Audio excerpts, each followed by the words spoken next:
أعوذ بالله من الشيطان الرجيم وإذا كنت فيهم فأقمت لهم الصلاة فلتقم طائفة منهم معك وليأخذوا أسلحتهم فإذا سجدوا فليكونوا من ورائكم ولتأت طائفة أخرى لم يصلوا فليصلوا معك وَلْيَأْخُذُوا حِذْرَهُمْ وَأَسْلِحَتَهُمْ۔ جب آپ ان کے درمیان موجود ہوں تو ان کے لیے نماز قائم کرے، پس ایک گروہ جو ہے ان میں سے آپ کے ساتھ کھڑا ہو جائے اور ضروری ہے کہ وہ اپنا اسلحہ ساتھ رکھ لے۔ جب یہ لوگ سجدے میں چلے جائے تو چاہیے کہ دوسرا گروہ جو پیچھے ہے وہ آ جائے، جنہوں نے آپ کے ساتھ نماز نہیں پڑھی پھر وہ آپ کے ساتھ نماز پڑھ لیں۔ نہایت عزت کے لائق محترم دوستوں، بزرگوں، بھائیوں اور معززات ماؤں اور بہنوں، آپ کو یاد ہوگا پچھلے خطبہ جمعۃ المبارک میں نبی کریم صلی اللہ علیہ وسلم کے پاکیزہ گھرانے میں ایک دن، اس عنوان کے ناحیے سے ایک دو باتیں آپ کے گوش گزار کی تھی۔ ہماری وہ بات کا سلسلہ جاری ہے۔ ہم نے آخری بات جو ختم کی تھی وہ یہی تھی کہ نبی کریم صلی اللہ علیہ وآلہ وسلم اپنے گھر میں دنیا سے کوئی زیادہ تعلق نہ رکھتے تھے، بے رغبتی اختیار کرتے تھے۔ آپ کے محل میں، آپ کی بلڈنگ میں، آپ کی کوٹھی میں جو ساز و سامان تھا وہ انتہائی مختصر سا سامان تھا، اور کئی کئی دن تک بلکہ مہینہ مہینہ تک گھر کے چولہے میں آگ نہ جلتی تھی، سوائے کھجوروں اور پانی کے اس کے علاوہ کوئی اور دوسرا راشن نہ ہوا کرتا تھا۔ یہی وجہ ہے کہ آپ صلی اللہ علیہ وآلہ وسلم نے یہ فرمایا، من اصبح منکم آمنا فی سربہ معافا فی جسدہ وعنده قوت یومہ کأنما حیزت لہ الدنیا بحذافیرہا او کما قال علیہ الصلاۃ والسلام۔ یہ ہے وہ آپ صلی اللہ علیہ وسلم کی سیرت جسے منانے کی ضرورت نہیں بلکہ اپنانے کی ضرورت ہے۔ کیا خوبصورت آپ نے کلمات کہے ہیں۔ ہم تھوڑی سی مصیبت اور پریشانی اور آزمائش آ جاتی ہے تو گھبرا جاتے ہیں۔ کاروبار میں اگر پہلے سے بنسبتاً کچھ تھوڑا سا پرافٹ کم ہو جاتا ہے تو لوگوں کو بولتے ہیں ہائے میرا خسارہ ہو گیا، مجھے تو کاروبار میں گھاٹا پڑ گیا، نقصان پڑ گیا۔ کیا نقصان ہوا؟ پہلے اگر سالانہ کوئی 10-12 لاکھ کا پرافٹ ہوتا تھا، اس سال جو ہے وہ 10-12 نہیں ہوا بلکہ 8-9 ہوا، 8-9 لاکھ پرافٹ ہوا تو انسان کہتا جی مجھے خسارہ ہو گیا۔ یہ خسارہ نہیں ہے۔ نبی کریم صلی اللہ علیہ وسلم نے خود بھی زندگی گزاری اور ہمیں بھی ایسی زندگی گزارنے کا حکم دیا۔ آپ نے فرمایا لوگوں، من اصبح منکم آمنا فی سربہ، جو آدمی اپنے گھر میں، اپنے اہل و عیال میں، اپنے کنبے قبیلے میں سکون کے ساتھ رہتا ہے، معافن فی جسدہ، اس کے جسم میں کوئی بیماری نہیں ہے، تندرست ہے، اللہ نے اس کو صحت دے رکھی ہے، وعندہ قوت یومہ، اور اس کے پاس ایک دن کی غذا، ایک دن کی خوراک موجود ہے، صبح کا، دوپہر کا، شام کا کھانا موجود ہے۔ کأنما حیزت لہ الدنیا بحذافیرہا، لوگوں ایسا ہے کہ اللہ تبارک و تعالی نے ساری دنیا کے خزانے جمع کر کے اس کے گھر میں رکھ دیے۔ ہم سمجھتے ہیں کس بات کا شکر ادا کریں، میری تو تنخواہ ہی 40-50 ہزار ہے، لوگوں کی 1.5 لاکھ، 2 لاکھ، 2.5 لاکھ، 3 لاکھ تنخواہیں ہیں، میں کس چیز کا اللہ کا شکریہ ادا کروں، میرے پاس کون سی کوئی زیادہ نعمتیں ہیں۔ آپ نے فرمایا جسے اپنے گھر میں سکون ہو اور اس کے جسم میں کوئی بیماری نہ ہو، اللہ تندرستی عطا کر دے، اور صرف ایک دن کی خوراک اس کے پاس موجود ہے، گویا کہ اللہ تعالیٰ نے ساری دنیا کی دولتیں جمع کر کے اس کے گھر میں ڈھیر کر دی۔ وہ اگر ساری زندگی اسی بات میں اللہ کا شکر ادا کرتا رہے اور سجدے میں پڑا رہے، اللہ کا وہ شکر ادا نہیں کر سکتا۔ یہ آپ صلی اللہ علیہ وسلم کی سیرت ہے، یہ آپ صلی اللہ علیہ وسلم کا حکم ہے۔ آپ نے اس زندگی کو خود بھی اپنایا ہے اور دوسروں کو بھی اپنانے کا جو ہے وہ حکم دیا ہے۔ آج محبت کے دعوے تو بڑے کیے جاتے ہیں، لیکن کیا اس سیرت کو اپنانے کی بھی کوئی کوشش کی جاتی ہے؟ اس سیرت کی طرف توجہ بھی کی جاتی ہے؟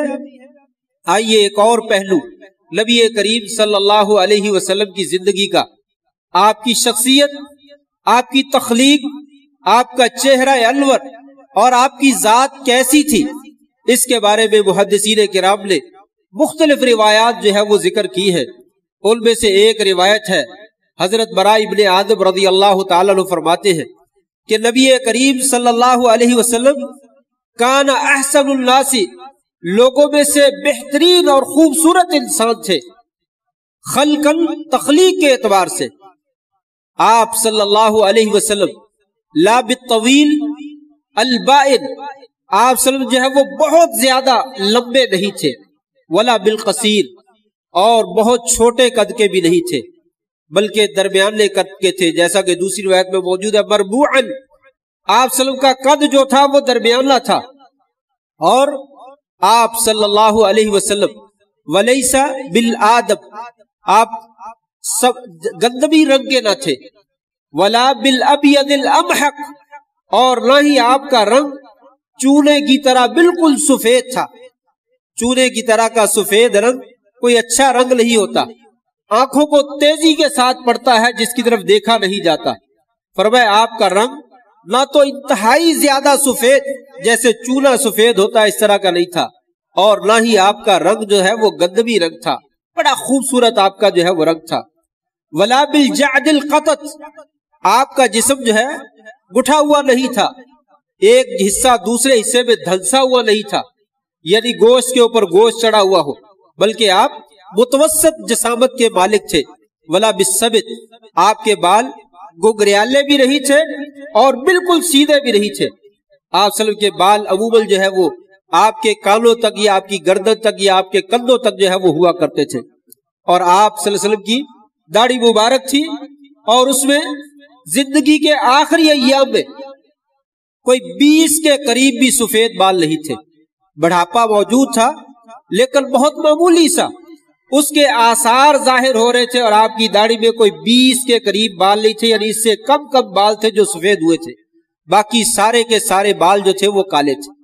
اور ایک دوسری روایت میں حضرت ابو ہریرہ رضی اللہ تعالی فرماتے ہیں ما رأیت احسن شیئا من وجہ رسول اللہ صلی اللہ علیہ وسلم قط، میں نے نبی کریم صلی اللہ علیہ وسلم کے چہرے سے بڑھ کر زیادہ خوبصورت جو ہے وہ کوئی چیز میں نے نہیں دیکھی۔ آپ صلی اللہ علیہ وسلم کا چہرہ اتنا نورانی تھا، اتنا خوبصورت تھا کہ آپ کے چہرے سے زیادہ حسین اور زیادہ خوبصورت چہرہ جو ہے وہ میں نے نہیں دیکھا۔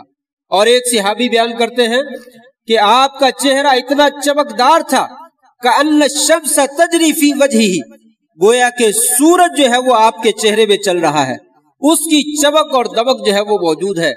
اور حضرت جابر رضی اللہ تعالی نے تو اخیر فرما دی، فرماتے ہیں رأیت رسول اللہ صلی اللہ علیہ وسلم لیلۃ الاضحیان، میں نے آپ صلی اللہ علیہ وسلم کا دیدار مبارک کیا 14ویں کے رات میں، جس وقت 14ویں رات کا چاند چمک اور دمک رہا ہوتا ہے، میں نے اس رات آپ کو دیکھا۔